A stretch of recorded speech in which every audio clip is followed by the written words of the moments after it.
Bonjour chers auditeurs, chères auditrices, bienvenue pour ce nouvel épisode de L'humain derrière l'étiquette. Aujourd'hui, je reçois Claire. Bonjour Claire. Bonjour Sidonie. Alors Claire, est-ce que tu peux te présenter en quelques mots s'il te plaît ? Alors, si je me présente, je dirais que je suis une femme avant, Oui. en premier, Tout à fait. et surtout ostéopathe. Ça me définit énormément. Ok. Donc j'ai 30 ans Oui. et j'ai mon cabinet à Saint-Comté, à côté de Caen. Mhm. Voilà. Quand tu dis je suis ostéopathe, ça me définit énormément. Qu'est-ce que tu veux dire par là ? Eh bien parce que j'adore apporter aux gens. Donc déjà c'est un métier de thérapeute, donc par là on apporte. Et l'ostéopathie, alors déjà il existe une phrase très connue en ostéo, on dit l'ostéopathie est une science, un art et une philosophie. Mhm. Et clairement, ça, effectivement, ça vibre énormément du fait que l'ostéopathie, c'est plus qu'un métier. C'est plus qu'un métier, c'est une vision des choses, c'est un état d'être, C'est un quoi, état d'esprit. alors ? Qu'est-ce que c'est l'ostéopathie ? L'ostéopathie, c'est la globalité et tout ce qui est fonctionnel. En ostéopathie, on voit les gens dans leur globalité. C'est ne pas s'arrêter à un seul aspect, ni à une seule zone. C'est le côté fonctionnel, parce qu'il y a plein de domaines qu'on ne connaît pas de l'ostéopathie, tout comme l'aspect digestif, parce que les gens pensent qu'on fait que de l'articulaire. C'est ça, on vient pas que pour un mal de dos. C'est-à-dire, en gros, ce que tu es en train de dire, c'est que si on vient pour un mal de dos, tu vas quand même regarder la globalité. Voilà. Donc, c'est-à-dire émotionnel, le côté...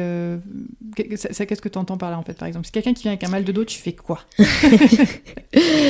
Alors, un mal de dos. Déjà, on demande s'il y a ce qu'on appelle des signes associés. On va demander l'origine, s'il y a eu un facteur déclenchant. On va demander s'il y a donc je parlais des signes associés. Tout comme, par exemple, justement, les lombaires, on demande si au niveau digestif, tout va bien. Parce que je fais toujours ce petit mouvement-là aux patients, c'est qu'il y a les lombaires derrière, le système digestif devant, ça marche ensemble, quoi. Et ça, c'est pour tout le corps, en fait. Okay. Donc, quand on a mal quelque part, il faut regarder devant, derrière, au-dessus, en dessous, partout. Et quand tu dis il y a des parties de l'ostéopathie qui ne sont pas connues, tu pensais à quoi ? Eh bien, justement, cette partie de l'ostéopathie, c'est beaucoup de motifs de consultation qu'on n'imagine pas comme pour pouvoir consulter.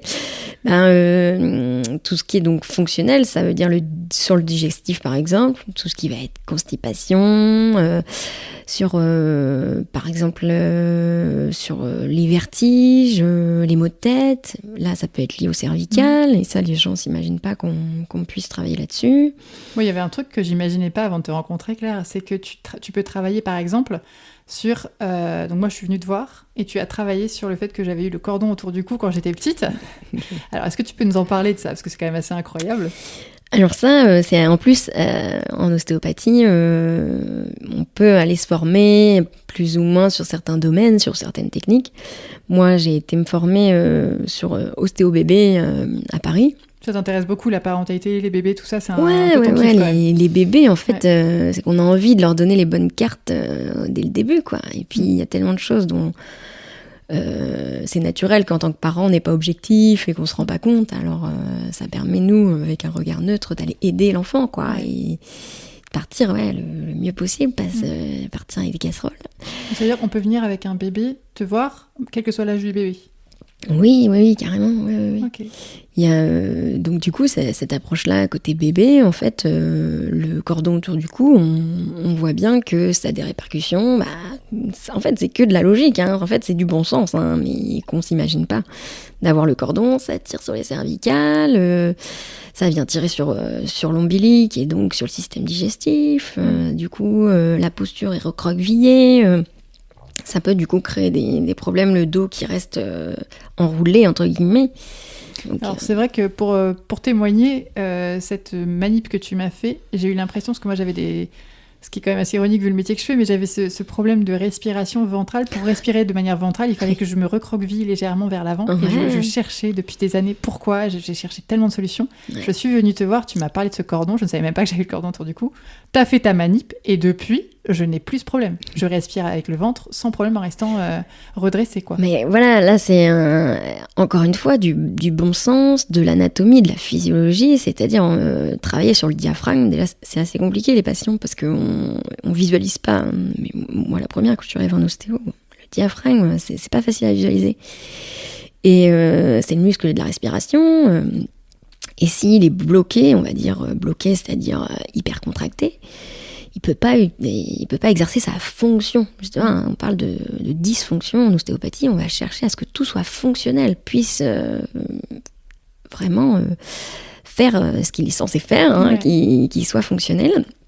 Et donc le diaphragme, en relâchant au niveau du thorax le diaphragme, on a des répercussions effectivement sur la respiration, sur les blocages du dos. Comment t'as su, quand je suis venue, Claire, comment t'as su que j'avais ce problème? C'était quoi les signes, enfin les symptômes d'un cordon, justement? Parce que moi, je t'ai pas parlé de ma respiration, parce que sincèrement, c'est dans un coin de mon cerveau.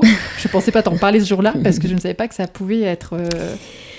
Alors déjà, ça fait partie des choses principales qui ont énormément de répercussions. Donc on vient toujours regarder, quoi. Hein. Ouais. Déjà, c'est pas un mystère que ça fait partie de choses avec beaucoup d'importance.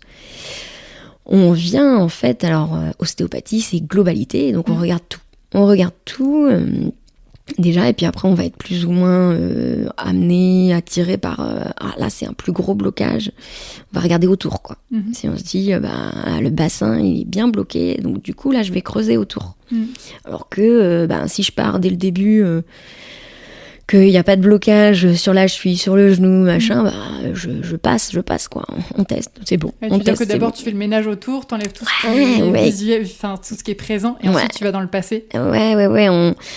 Je dis toujours, on fait l'entonnoir, quoi. On voit le plus gros, on voit les choses les plus clés, on vient sur des points stratégiques, dont le diaphragme, qui a énormément de points d'attache qui se répercutent, qui viennent bloquer d'autres choses. Et c'est vrai que j'ai beaucoup de patients comme ça qui arrivent avec un historique. Je dis, hein, vous avez un super CV, là, votre corps, il a un sacré CV. Donc alors d'abord, on va déblayer le terrain, hein, on va dégrossir, et puis après, on verra ce qu'on trouve, on verra ce qui se cache là-dessous. Et justement, là, tu parles donc quand on arrive chez toi, on te dit ce qui ne va pas, mais quand c'est des bébés, tu fais comment pour savoir ce qu'il faut aller travailler, Claire? Alors un bébé, un enfant, c'est un être humain miniature, comme je dis. Donc au final, c'est un peu la même chose, sauf qu'effectivement, il parle beaucoup moins, mais en fait, il nous parle de par les pleurs, de par le regard, de par certains mouvements. Et comme je disais, c'est qu'on est plus objectif qu'un parent. Et il y a certains parents à qui je leur dis, là vous avez remarqué qu'il s'arque en arrière quand il pleure? Ah ouais, de fait, c'est vrai qu'il le fait tout le temps. Ou l'enfant, en fait, il va s'exprimer aussi sur la table. Et à me tendre sa main, à taper du pied, ça, je répète un petit peu ce que les formateurs disaient, et je me disais, ouais, bon... Tu croyais pas trop à l'époque? Ouais, c'est un peu... ouais, c'est comme tout ce qu'ils disaient, en fait. Hein, c'était... ouais, ça paraît tellement évident pour eux, mais bon, pas trop, moi. Et puis après, quand on y fait attention, effectivement, l'enfant, il nous montre plein de trucs, en fait. C'est un découvert, quoi. Ouais. T'as un exemple à nous donner hyper concret, justement, avec un enfant, comment quand tu t'es laissé guider, je sais pas, comment tu... Voilà, il y en a. Il y en a tellement. À la fois, il y en a plein, et à la fois, c'est de montrer, effectivement, comme je t'ai dit, de voir un tout petit bébé, il va taper du pied parce que ça le gêne, il va me tendre la main. Ça le gêne dans le pied, tu veux dire? Ouais, voilà. Hein, l'enfant, il est hyper conscient de son corps, et ce qu'on, malheureusement, on perd, hein, c'est cette intuition... ce que je dis animal, mais au bon sens du terme, hein, c'est qu'on a de l'intuition, qu'on l'a perdue. Et j'ai un enfant, là, il n'y a pas longtemps, qui, spontanément, il y en a qui se grattent, hein, ils sont là, ils montrent, et ne serait-ce que, aussi, tout simplement, de leur demander, en fait. C'est encore un truc qui vient pas de moi, du tout, mais de leur dire, par où est-ce qu'on commence? Sur la table, allonge-toi, par où est-ce qu'on commence? Même quand ils parlent pas? Justement, souvent, quand ils parlent pas, il y a un petit geste, il y a un petit truc. Ça paraît dingue, hein. Moi, la première, j'ai eu du mal un petit peu avec ce... Ouais. Mais après, quand on y est attentif, ouais. Et quand ils sont plus grands, des fois, les parents sont hyper surpris. Ils vont nous dire... on commence par le genou. Un petit peu la parents Ok. ne savent pas pourquoi. Ah oui. Moi, je dis, bah, ok. Oui, c'est l'enfant qui dit ça en fait. Ouais, il arrive que l'enfant, il va dire de lui-même, oh tiens, commence par là. Des fois, tout simplement parce qu'il a un bobo, tu vois. Ouais. Donc, regarde d'abord ça, on vérifie. Ok. Bon. Il faut toujours être à l'écoute quand même si c'est pas grand-chose. Mais tout ce que je dis là, hein, c'est quand même beaucoup inspiré de la formation ostéo-bébé. Bien sûr, Hein, c'est ouais. des choses qui nous apprennent, dont ils nous parlent, et puis après on le voit réellement au cabinet, quoi. C'est impressionnant quand on est à l'écoute d'un enfant. Je dis pas toujours un livre ouvert, des fois faut décortiquer, mais il y a Et pour plein de décortiquer, justement, tu as d'autres outils. Tu parlais, quand on parlait un petit peu avant, tu parlais de dessin, par exemple. Le dessin, ça... trucs. Oui, Tu fais dessiner les enfants. c'est pas un mystère en plus, hein, que l'enfant dans le dessin, il y a plein d'infos, quoi. Quand en fait, je le fais pas beaucoup, mais quand je vois un enfant qui est fermé. À la communication. Ouais, mais pas forcément de manière volontaire, hein, ça va être simplement qu'il sait pas exprimer, il Mhm. sait pas trop, il sait pas.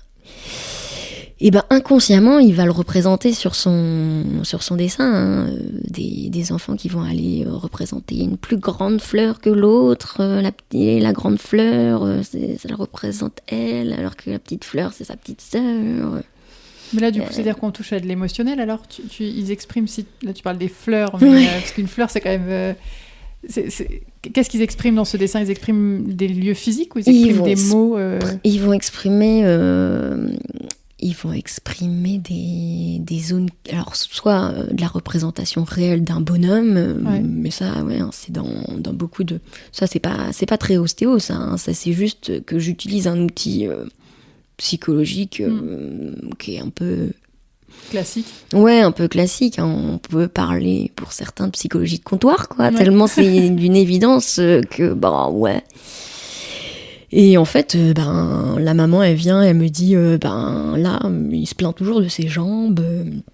Bon, on a pensé que c'était la croissance, mais là, il s'en plaint beaucoup quand même. Et l'enfant, je lui demande, tiens, tu veux me dessiner? Et là, il prend un feutre noir que pour ses jambes. Le reste du corps dans couleur et tout. Ouais. C'est vrai qu'il y avait un souci dans les jambes, quoi. Ouais, le noir, tiens, bien, regarde là, tiens. Ouais. Mais ça, je pense que c'est une bonne question. Je sais pas si les psys l'utilisent, mais c'est... En tout cas, toi, t'en fais une lecture... Ouais, pour non, toi, c'est limpide, quoi. C'est assez impressionnant, ouais, certaines personnes disent, oui, c'est un peu simpliste, mais en fait, pas du tout, quoi. C'est juste qu'il faut savoir réceptionner l'idée, l'info, quoi. Oui, c'est ce que tu avais expliqué aussi quand on en discutait avant d'ouvrir le micro. C'est que en fait, une fois que tu as compris, une fois que tu t'ouvres à cet enfant, une fois que la communication est établie de manière subtile, peut-être, t'as des indices de partout, quoi. Voilà, c'est ça. Faut juste être réceptif. L'enfant, il sent si on est là. Mais c'est pour ça que je les compare aux animaux, les enfants. Hein. Dans le bon sens du terme. Mais donc. oui, hein, non, mais parce qu'un animal, on sait que si il le sent, si on est là pour lui faire du bien, si on est là qu'on va le taper, entre guillemets. Hein, oui, ils ont l'intuition qui est très développée, quoi. Ouais. C'est du coup, comme je leur dis aux parents, malheureusement, on l'a perdu, nous. On est dans la société nous a pollués et on a effacé ça. Hein. On est dans notre mental, quoi. Ouais. Et qu'est-ce qui t'a amené à travailler dans l'ostéopathie, du coup? T'as toujours voulu faire ça? Pas du tout. Et à la fois, une fois que j'ai découvert, c'était d'une évidence absolue. Hein. Tellement que moi, j'ai une histoire assez... je dis toujours, moi, c'est l'histoire Hollywood, quoi. Enfin, ok, tu me fais rêver, là. Non, mais c'est genre édulcoré de ouf. Hein, parce que, en fait, moi, j'ai toujours, par contre, voulu être médecin généraliste. Ok. Médecin de campagne, médecin de famille, je voulais suivre, voilà, c'était ce Il y avait quand truc-là. même ce fil rouge de la famille que t'aimes bien, quand même. Ouais. La famille, la globalité, de prendre la personne, vraiment d'être proche des gens, de vraiment aller ouais. Et j'ai fait une première année de médecine qui a été horrible, mais psychologiquement en fait. Hein. Ça doit durer. Ouais. Et surtout, je me revois dire à mon papa que... du coup, papa, alors parce que déjà, fallait annoncer que je voulais arrêter, quoi. Donc, sachant que c'était mon rêve, quoi. Ouais. Papa, en fait, je me rends compte que... c'est plus mon rêve. Ouais, non, en fait. Non. Et Et surtout, je veux faire un métier qui me plaît. Et surtout, ce que j'ai énormément dit, je veux pas, quand je pars au travail, qu'on me dise bon courage. Ouais. Ça, c'était mon leitmotiv. C'était moi, plus tard. Je veux pas qu'on me dise bon courage. C'est ce que tu avais ressenti dans tes études de médecine. Et du coup, quand mes patients me le disent, ils me disent en partant, bonne journée, bon courage. J'ai pas besoin de courage quand on aime ce qu'on fait. Ouais. Et à chaque fois, ils me regardent, ils rigolent et tout. Ouais. Et surtout, ça les perturbe. Mais donc, il a fallu que je dise à mon papa, je me dis, bon, il va falloir que j'ai un plan d'attaque, quoi.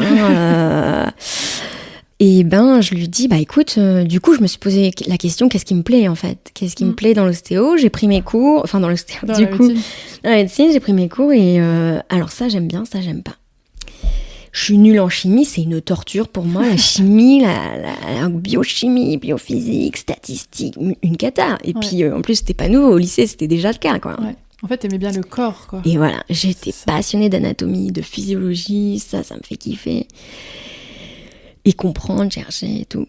Et pour autant, il n'y avait pas de métier qui me parlait, quoi. Oui. Et donc, par dépit, mon père m'a emmené une porte ouverte pour une école, enfin une prépa kiné. Okay. Mais moi, c'était pas du tout mon truc. Je voulais pas masser les gens. Moi, je voulais pas masser les gens. C'était vraiment ça qui me disait, mais bon. Et il n'y avait pas grand monde à cette porte ouverte ce jour-là. Et le mec, du coup, m'a pris à part. C'était un prof. Il m'a dit, dites-moi, pourquoi vous voulez faire kiné ? Alors, et du coup, je me suis dit, bon, Claire, vas-y, dis ce qui te plaît, vas-y. Alors, moi, je suis passionnée d'anatomie, de physiologie, j'ai envie de comprendre et tout. Il m'a dit... Qu'est-ce que vous faites là ? Vous connaissez le métier d'ostéopathe ? Ah oui. Et il m'a dit, parce que vous venez de m'en faire la description. Et donc, à partir de là...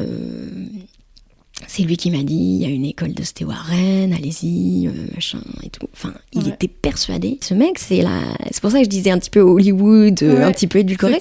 C'est que ce mec, c'est la rencontre de ma vie, quoi. Ouais. Et je ne le connaissais pas, j'ai passé un quart d'heure avec lui et je le remercie tous les jours, comme je dis.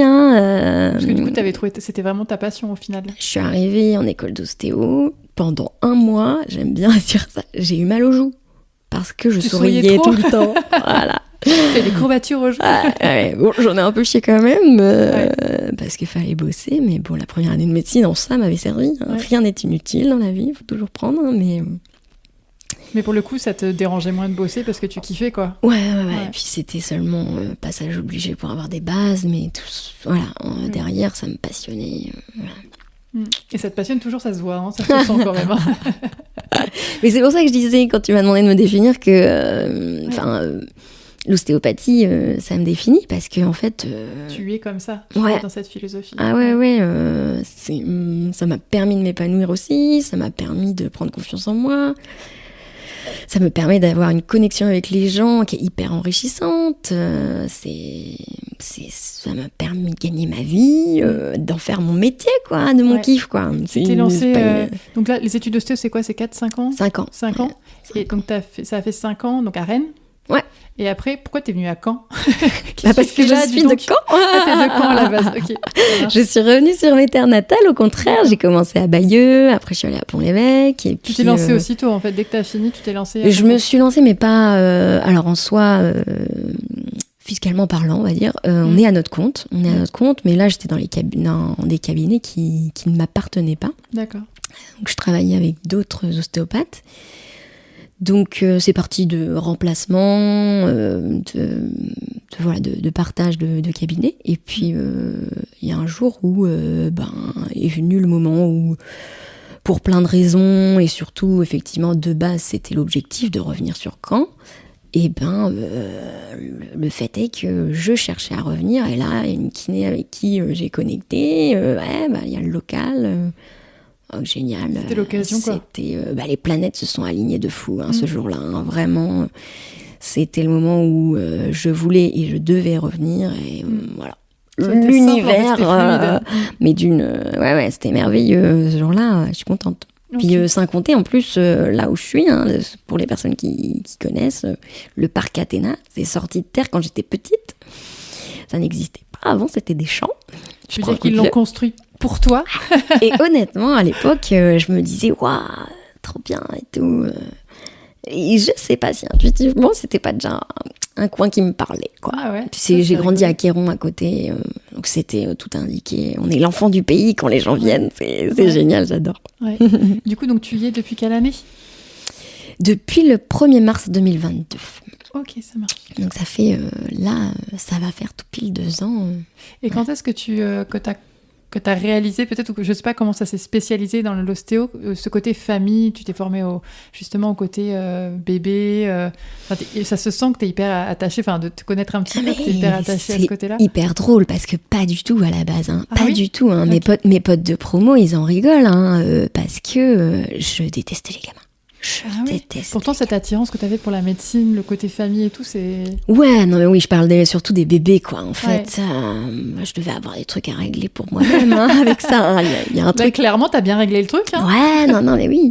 Clairement, de toute façon, les formations que j'ai faites, c'est beaucoup aussi une part où on travaille sur soi. Hein. Ouais. Je dis, pour être un bon thérapeute, il faut d'abord avoir fait le taf sur soi. Hein. Ouais. Avant de pouvoir accueillir, travailler pour les gens, avant d'aider les gens, il faut déjà s'être aidé soi-même et travailler sur soi, quoi. Sinon, on n'est pas dans le vrai, on n'est pas dans le juste. On peut pas aider les autres, quoi. C'est pas... Et du coup, comme je te dis, c'était pas du tout une évidence à la base. Hein. C'est rigolo. Ce qui est très drôle, c'est que mon job d'été, pareil, on se moquait de moi. C'est que j'ai postulé dans un hypermarché, Cora pour citer. Et je me suis dit, je sais pas du tout où est-ce qu'ils vont me mettre, la caisse, le froid, machin et tout. Je me suis retrouvée au rayon bébé, quoi. C'est l'univers qui s'était dit, ouh, ouais, c'est ton truc. Putain, c'était ouf. Les gens ont rigolé, hein. Mais vraiment, on rigolait. Et on rigole d'autant plus maintenant que, du coup, j'étais pas du tout à l'aise avec les bébés au début. Et puis, en fait, j'ai dû me former en me disant... Tu y allais quand même. Qu'est-ce qui t'a poussé à te former du coup? Déjà, je me suis dit, je suis pas très à l'aise, donc je dois pas je suis pas super efficace, mais il y a beaucoup de demandes, quoi. Ah oui. Dans le cabinet, le premier cabinet où j'étais, il y avait un homme et une femme, hein, et la femme, elle faisait beaucoup de femmes enceintes et de bébés, donc en fait, quand je l'ai remplacée, déjà... T'avais plus trop le choix, fallait que tu te plonges dedans. Voilà, et en fait, j'y suis allée parce que les copines y allaient. Ah tiens, Claire, on va en formation. Cool. Ouais. Une formation entre copines. Oh allez, allez. J'ai même pas regardé le programme en fait. Hein. J'ai envoyé un chèque et puis allez, c'est parce que les copines y vont, quoi. Et puis que je me sens un peu forcée de m'améliorer là-dessus. Ouais. Et ça a été la révélation, quoi. C'est dingue, hein. C'est fou, ouais, parce que moi du coup je t'ai connue après ça et pour moi ça me paraît évident que c'est ton truc en fait. Mais oui, mais les gens beaucoup et d'autant plus que du coup je suis devenue hyper à l'aise avec les enfants alors qu'avant c'était pas trop ça, quoi. Et le truc qui fait doublement beaucoup rire les gens, c'est que comme j'étais au rayon bébé, je vendais, j'étais pas une commerciale ou quoi, hein, mais je remettais dans les rayons des trotteurs. Ok. Et maintenant, c'est devenu mon cheval de bataille. Bah oui, on est anti-trotteur. Mais de ouf. Et donc, de me dire que j'en ai mis en rayon. Tu te sens mal. Hein. Mais oui. Ah là là, tu vas le payer dans tes prochaines vies. Non, mais du coup, c'est la bonne blague, quoi. C'est vraiment la blague. L'univers a beaucoup d'humour, je pense. Il y a des signes comme ça. Ouais. Comme quoi. Okay. Donc, voilà, ça s'est fait... Et j'ai certains profs qui disaient on attire les patients qui nous ressemblent et on choisit pas forcément. La directrice de mon école, tu vois, elle nous avait expliqué qu'elle suivait les footballeurs à Rennes, mais qu'à la base elle n'était pas destinée à ça en fait. Et c'est parce que, j'espère ne pas me tromper, mais je crois que c'était ça l'histoire. Que elle en a eu un, ça a bien marché, ça a collé, puis deux, puis comme elle avait de bons résultats, ça vient. Et puis en fait après du coup t'avais pas spécialement choisi ça. Moi j'avais pas du tout choisi d'être vers les bébés, même au contraire. Hein. Je disais à ma collègue, ah non moi c'est le sport, j'ai fait une formation dans le sport et tout, j'ai fait un DU. Et en fait ça passe, le feeling passe et du coup t'es un peu poussé vers ça. Ça t'attire quoi. On t'envoie des bébés et tout, donc... c'est pas que t'as pas le choix, mais en fait, ça vient tout seul, quoi, en fait. Ouais. Donc ça. Aujourd'hui, c'est ça. J'avais une question aussi que j'ai oublié de te poser tout à l'heure, mais bon, il n'y a pas vraiment d'ordre. Au niveau de l'ostéopathie, quand tu travailles l'ostéopathie, ça travaille sur différents domaines. Est-ce qu'on peut venir te voir pour un problème émotionnel ou un problème de trauma, quelque chose comme ça? Ouais, par exemple, le stress, tu vois, c'est un mot hyper galvaudé qui fait rentrer plein de trucs, mais il faut faire une différence entre le stress et l'anxiété. Et ce que j'explique, c'est que petit à petit, en fait, l'anxiété, c'est du stress, mais au sens du stimuli. Un stress, il peut être positif ou négatif. Donc au niveau du cerveau, tu reçois une info. Et encore une fois, on est quand même à la base des animaux primitifs, et notre intuition, notre réflexe de survie va être de survie, justement. Et l'aspect émotionnel, il se fait quand le corps sature en fait d'informations émotionnelles, quoi. Souvent, l'organe, il y a beaucoup de médecine chinoise aussi qui vient nous aider là-dedans. C'est que les organes correspondent à des émotions. Donc en fait, quand il y a eu beaucoup d'émotions, qu'on n'a pas réussi à tout gérer, c'est de l'information qui, après, s'est répercutée dans un organe qui y correspond, quoi. Je suis sûre un jour, ça sera prouvé. La médecine chinoise, c'est incroyable, c'est hyper intéressant. Et c'est juste que nous, les Occidentaux, on n'a pas cette connexion-là, quoi. Ils avaient tout compris avant nous, en fait. Et c'est juste que nous, il faut que tout soit prouvé tout le temps, mais c'est empirique. Et du coup, moi, il y a un sujet qui m'intéresse beaucoup, c'est tout ce qui concerne les traumatismes sur les femmes, les viols, les agressions sexuelles, etc. Est-ce que l'ostéopathie peut aider dans ces cas-là? Alors, je fais attention à ce que je dis, parce que après, on est mal interprété, et que c'est qu'il faut simplement, encore une fois, revenir à la fonction du corps. Un corps traumatisé, c'est un tissu qui est contracté, un tissu qui va mal. Et en venant travailler autour du bassin, en fait, en débloquant le bassin, en débloquant les tissus, on vient aider la femme à relâcher des tensions sur lesquelles elle se verrouille, elle garde tout. À cela, il y a déjà avec d'autres thérapeutes, faut qu'il y ait un suivi à côté. Nous, faut surtout pas que tout se repose sur nous. C'est simplement que c'est complémentaire. Et en fait, ces femmes-là, des fois, sur la table, il y a c'est pas même des fois, c'est très souvent, sur la table, il y a des trucs qui tombent parce que là, elles se sont écoutées. Et, le bassin, il déverrouille pas. On le dit aussi, c'est tendu et tout. Et c'est en ça que on reçoit aussi des femmes pour les aider, entre guillemets, les aider à tomber enceinte. Pareil, on est hyper mal vu. Oulala, va des rétro-satanas, qu'est-ce qu'il nous raconte et tout. Simplement qu'un tissu détendu va mieux utiliser et avoir une meilleure fonction. Donc pour tout ce qui est trauma, il y a aussi la prise de conscience, en fait. Ah, vous êtes vachement tendu, mais pourquoi ? Et notre grande phrase à nous, c'est tout ce qui ne s'exprime pas s'imprime. Donc tout ce qu'on a gardé et qu'on n'a pas verbalisé, le corps il le garde. Et... En fait, là, tu es en train de dire que l'ostéopathie, c'est un super complément dans du développement personnel, en fait. Ça peut carrément accompagner le développement personnel. Ouais, complètement. Enfin... C'est pas juste, effectivement, comme on disait au tout début, c'est vraiment pas juste articulaire et basta, quoi. Ouais. Après, moi, j'ai rien contre ceux qui sont hyper articulaires. Des fois, je renvoie vers des collègues, même si... Pour moi, il y a des moments où c'est vraiment pas indiqué. Il faut faire attention, justement, dans les cas où il y a beaucoup de stress. Le système nerveux est déjà en mode défense. L'animal qui, pour la survie, soit il fuit, soit il combat, soit il se fige. Les petits animaux qui se laissent tomber pour faire les morts. Et nous, dans notre société, on fait beaucoup ça. Donc, ça permet de prendre conscience des tensions qu'on a. Ça permet d'être un support supplémentaire à d'autres techniques. Comme tu parlais du diaphragme. Des gens, ils disent je fais de la respiration, mais en fait ça m'angoisse plus qu'autre chose. Parce qu'en fait il est déjà en saturation. Tant qu'on le relâche pas pour faire reset, comme je dis souvent, j'ai une collègue kinésio qui avait dit ça une fois à sa patiente. Alors elle a une méthode reset, c'était un vrai nom, ça n'existait pas. Mais j'ai trouvé ça génial comme elle l'a dit, parce que en fait c'est parlant.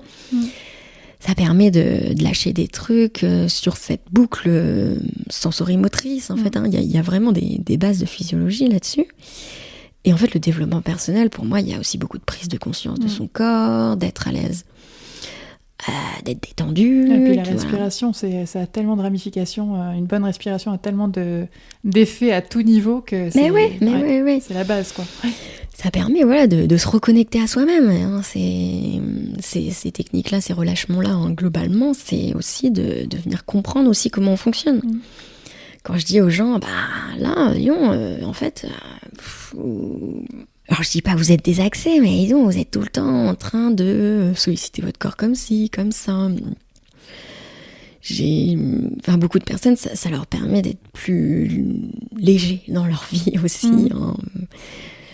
Donc bon, je sais pas trop quelle part on a dans ce côté développement personnel, mais dans le bien-être. Hein. On n'aime pas trop en tant qu'ostéo dire dans le bien-être, mais pourtant on peut quand même, enfin moi ça me donne l'impression qu'on peut quand même venir te voir même si on n'a pas mal au dos, on n'a pas de douleur. Ça on le dit. Si on est effectivement stressé ou si on a peut-être de la tristesse ou des choses comme ça, on peut aussi se faire... Mais il y a pas longtemps, j'ai partagé sur les réseaux la définition de la santé par l'OMS. Je devrais la retenir, mais je l'ai pas retenue. Et c'est un état, c'est pas juste le fait de pas avoir de pathologie. En fait, c'est pas juste ça. La santé, c'est plus que ça. C'est être bien. Se sentir c'est être bien, quoi. Et donc, c'est en ça que le mot bien-être, on a l'impression que c'est réducteur. Mais en fait, non, c'est ça la santé. Se sentir bien dans sa tête et dans son corps, quoi. Bah oui. Dans son âme. Il y a plein de choses. Plein de choses. Ok. On est pas mal, Claire. On a un peu débordé, je m'en doutais. Mais bon. Au bout d'un moment, oui.